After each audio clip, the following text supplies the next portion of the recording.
As the president yet again pushes his message of fear and violence, columnist Eugene Robinson writes the following, quote, "All of this is nothing less than undisguised white supremacy. Trump wants white voters to fear the Black Lives Matter movement. He wants them to see it not as a demand for justice and fairness, but as a moral threat to white privilege, to fear the very concept of white privilege as some kind of attack." Back with us again tonight, Eugene Robinson, Pulitzer Prize-winning columnist for The Washington Post, and Steve Schmidt, veteran political strategist who led John McCain's '08 campaign effort, has since left the party. He was among the founders, in fact, of the Lincoln Project, dedicated to the defeat of Trump and Trumpism. Eugene, like you, I continue to be amazed at how much ambiguous reporting there is of this president. The line you have authored is unambiguous, undisguised white supremacy. Explain. Well, what President Trump is doing is completely undisguised. I mean, first look at his approach to the racial justice protests. Protesters are all mobs and anarchists, and he's all but called them bad hombres, I guess. He's completely his entire message is law and order. It's that you, white Americans who might be made uncomfortable by some of this, you're being persecuted, you're being set upon, your communities are being put in danger by the protests, and not just by the protests, but by the very idea that there is such a thing as systemic racism in the United States, and he rejects that, and he wants his voters to reject that too, and to be frightened of it. He's campaigning on a pledge not to enforce the 1968 Fair Housing Act. He's promising not to enforce that law, and saying that if Biden, the Democrats, are elected and do enforce the law, as every president since 1968 has enforced the law, the suburbs will be destroyed because they'll move low-income housing next to you in your frankly white suburb. It's barely coded language for Black and brown people will be moving next door, and they will bring crime and drugs. And we haven't seen as explicitly racist a national campaign as this one since George Wallace's campaign in 1968, with the exception that Wallace was perhaps a bit more subtle and sophisticated in his rhetoric than Donald Trump is.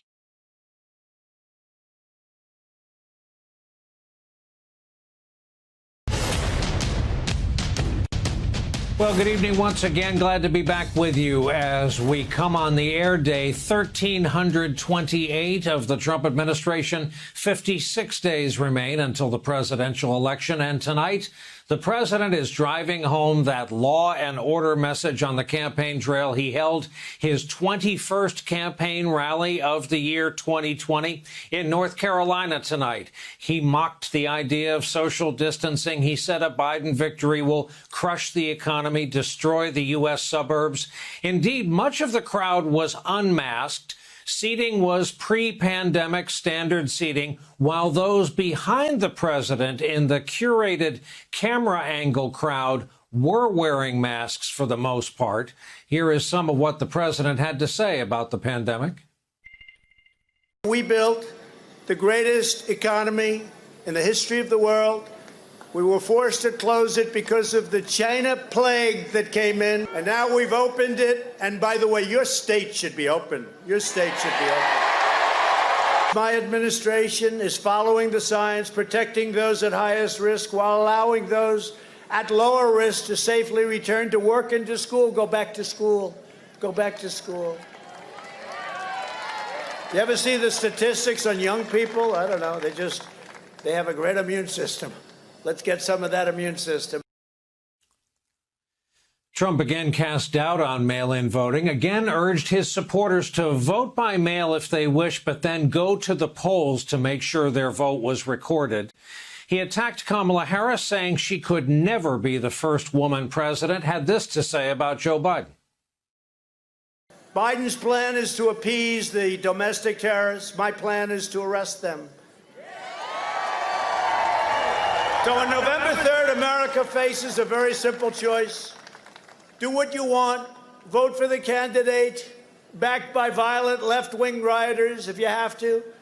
Or do what you want to vote for the candidate backed by the selfless heroes of law enforcement and just about everybody else. This, as the New York Times reports that the Trump campaign has lost its massive cash advantage over the Biden effort. Maggie Haberman, Shane Goldmacher write together, quote, of the $1.1 billion his campaign and the party raised from the beginning of 2019 through July, more than $800 million has already been spent. Now some people inside the campaign are forecasting what was once unthinkable, a cash crunch with less than 60 days until the election. Indeed, Bloomberg News reporting today the president has discussed spending as much as $100 million of his own money on the re-election campaign. More on that in a bit. Earlier today, the president was asked about funding his own campaign. We need it anymore. I put it up personally, like I did in the primaries last time. In the 2016 primaries, I put up a lot of money. If I have to, I'll do it here. But we don't have to because we have double and maybe even triple what we had a number of years ago, 4 years ago. The president spent $60 million in that primary. How much are you talking about putting into your campaign? Whatever it takes. We have to win. This is the most important election in the history of our country. Meanwhile, the president still denying and trying to distance himself from reports that he privately called our veterans suckers and losers, as first reported by The Atlantic magazine. Here's what he said earlier this evening. It's called disinformation. They give a phony deal out. They did it 2 days ago with the military. There's nobody loves the military more than me. Meanwhile, today, over 24,000 new cases of coronavirus were reported in our country. Overall, there have been over 6.3 million infections that we're aware of, over 190,000 deaths now. Today, Senate Majority Leader Mitch McConnell announced a slimmed-down coronavirus economic relief bill, but not expected to advance, however. House Speaker Nancy Pelosi called the bill pathetic.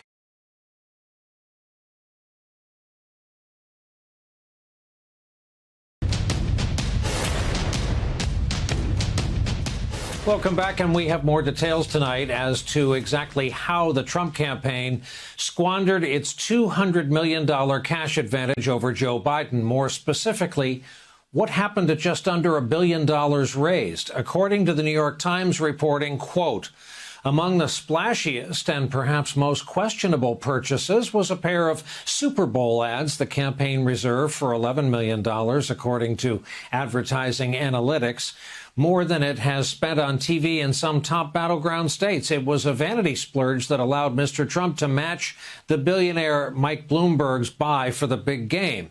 Well, with us tonight, Shane Goldmacher, New York Times national reporter, who shares the byline on that report. And back with us, Andrea Bernstein. She's a Peabody Award-winning co-host of the podcast Trump Incorporated. I'll get through this. A joint production of ProPublica and New York's NPR station WNYC. She was last with us to talk about her book, conveniently titled American Oligarchs, the Kushners, the Trumps, and the Marriage of Money and Power. There it is. It's a lot. Welcome to you both. Shane, it's sometimes unfair to ask a journalist to look at their own work dispassionately, but I'd like you to do just that. What are some of the standouts if you're telling someone in the 60-second version what you uncovered about how this campaign has spent its money? I mean, I think the first standout is that Donald Trump raised $1.1 billion with the Republican Party since the beginning of 2019, and nearly 33 cents of every dollar raised went to fundraising costs. So an enormous share of the money was just sunk into the act of raising the money. And at this point, really the story is, as you started, he began the general election period with close to a $200 million edge over Joe Biden. And the question that you and others had was, can Joe Biden raise enough money to compete, or could Donald Trump bury Joe Biden financially in this race. Now, by midsummer, it was clear that Joe Biden was competitive.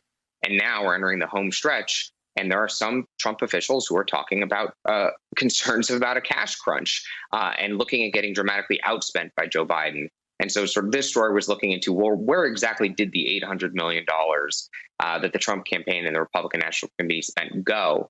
And the answer is, that there are questions among a lot of Republicans as to where it went, because Donald Trump is behind at a key juncture in this race and looking at getting outspent on the airwaves almost for the duration going forward.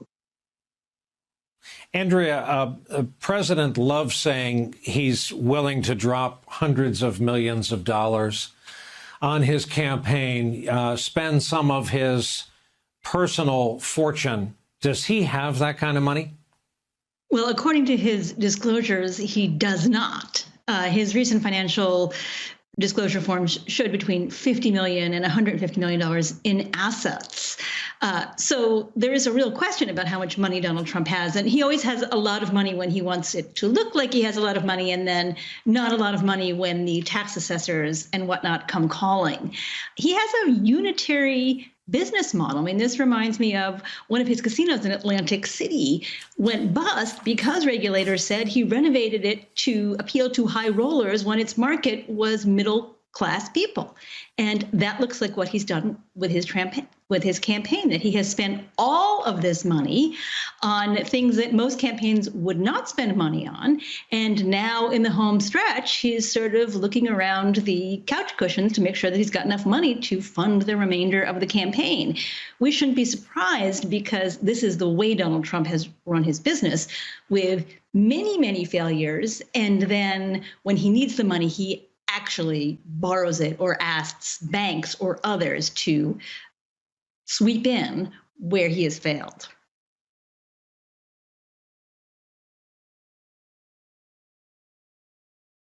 The president is still searching, it seems, for an effective line of attack against Senator Kamala Harris. I'll play for you what he tried out with the crowd tonight.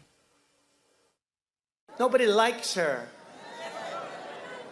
She could never be the first woman president. She could never be. That would be an insult to our country. By the way, you know who's further left than crazy Bernie? Kamala. Kamala. Kamala. So, Lexi, there you have it. He's apparently practicing her name, and nobody likes her. How's that going to work? Well, it's laughable. It looks like all four of us are laughing right now. I mean, that's the thing. President Trump doesn't really know how to brand either Joe Biden or Senator Kamala Harris. So you see him in real time trying to perfect these bits by making fun of the way that her name is pronounced, by mispronouncing it, by saying that nobody likes her, which, is something that many people default to say in particular about women who are running for elected office. Oh, there's just something we don't like about her. And of course, that's based in sexism. But that's the thing. President Trump, what he wants to paint her as is this crazy liberal, as he says. He wants to paint her as a radical leftist, remind people that she's from California, use that as an explanation or evidence to say that she is more liberal than anyone and will be pulling Joe Biden to the left, because he hopes that it'll build on this argument for him and his reelection campaign that Joe Biden simply isn't fit to be president. He's a puppet, they say, who's controlled by, I think President Trump has said, dark forces. They'll make the argument that Kamala Harris is doing that. But that's to say that they're pitching to voters this idea of an America, as Ashley was saying, that's scary, because they're arguing that Biden isn't tough on crime in the way that Trump says he is, but also because they're saying that his running mate, Senator Harris, is too left-wing, too radical for, the America that he wants to see the way forward, which, of course, is just not true that she's more radical than, anyone else.